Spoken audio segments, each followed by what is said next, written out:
wabarakatuh. Rabbi shrah li sadri wa yassir li amri wahlul 'uqdatam min lisani yafqahu qawli. Bersyukur pada Allah Subhanahu wa taala yang telah memberikan kita kesempatan untuk berhadir pada kegiatan forum diskusi.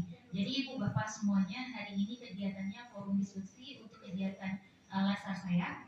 Jadi tujuan saya berdiri di sini, tujuan kita ada di kegiatan ini adalah untuk menyampaikan beberapa hal. Yang pertama itu seperti Bapak dan Ibu semuanya ketahui bahwa saat ini saya, Pak Nazar dan Bu Rati sedang mengikuti latsar. Nah, untuk dulu namanya itu Prajab. Nah, jadi latsar yang kami ikuti ini berbeda mungkin dari yang dulu-dulu, namanya blended learning. Jadi ada kegiatan daring dan juga luringnya. Kami sudah mulai mengikuti latsar ini sejak bulan 4 sampai sekarang sudah masuk 3 bulan sampai bulan 8 nanti. Berarti ada hampir 5 bulan seperti itu.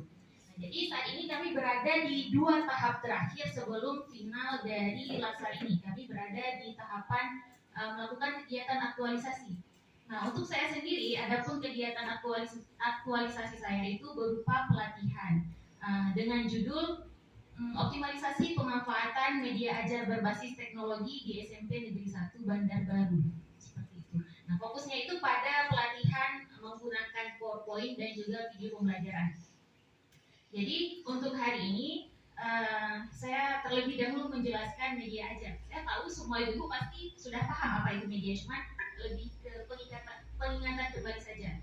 Nah, seperti yang kita ketahui bersama, media ajar itu adalah alat bantu yang kita gunakan untuk menyampaikan materi kepada siswa. Seperti itu. Nah, jika selama ini Ibu Bapak menyampaikan materi menggunakan papan tulis dan spidol, berarti medianya itu papan tulis dan juga spidol.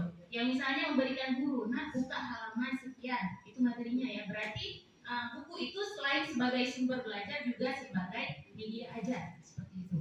Nah, jadi di sini saya tahu ibu-ibu dan bapak-bapak sudah banyak yang menggunakan PowerPoint sebagai medianya, juga ada yang menggunakan video. Ada yang buat sendiri, ada yang hasil unduhan dari YouTube. Nah, untuk pelatihan kali ini saya ingin fokuskan kita membuat sendiri materinya, mendesain sendiri. Mengapa kita desain sendiri? Kenapa tidak yang praktis saja, yang sudah ada di internet kita unduh? Karena seperti ini. Biasanya, contohnya seperti misalnya saya. Ketika membuat materi itu, dalam materi saya libatkan siswa. Ataupun seperti misalnya kami ada materi teks deskripsi. Nah, contoh yang saya ambil itu yang dekat dengan siswa. Contohnya timpan. Jadi timpan adalah makanan begini-begini. Adanya di Aceh, dibuat dari ini. Nah, jadi itu fungsi kita membuat sendiri medianya. Biar yang kita angkat itu lebih dekat dengan kehidupan siswa. Biar mereka tidak membayangkan. Tapi mereka memang sudah pernah melihat. Seperti itu.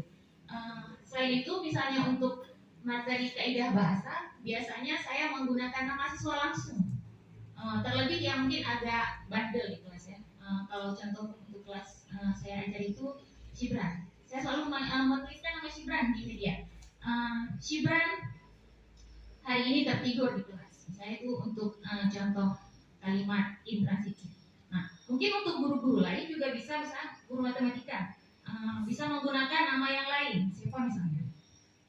Sultan 3 hari lalu pergi ke pasar subuh. Di sana ia membeli 3 ikat kangkung, 1 sisir pisang dan juga 3 bambu beras. Uang yang dia keluarkan untuk membeli semua itu sebanyak 150.000. Berapakah uang yang digunakan untuk membeli 3 ikat kangkung saja? Misal seperti itu. Nah, kemudian seperti yang kita tahu, kalau misalnya kita menggunakan nama siswa dalam media ajar kita itu, apalagi misalnya di kelas yang kita ajar, di kelas 33 misalnya, ada di situ si Fakur Razi atau si Yunus. Ketika kita memasukkan nama mereka, otomatis teman-teman di kelas itu akan melihat, si Yunus.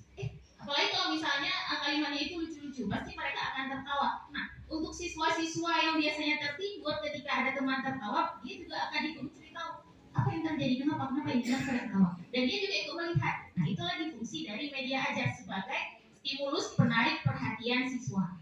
Kalau kita merancang sendiri media ajarnya, otomatis siswa akan lebih tertarik karena lebih dekat dengan kehidupan mereka, terlebih teman-teman mereka. Seperti itu.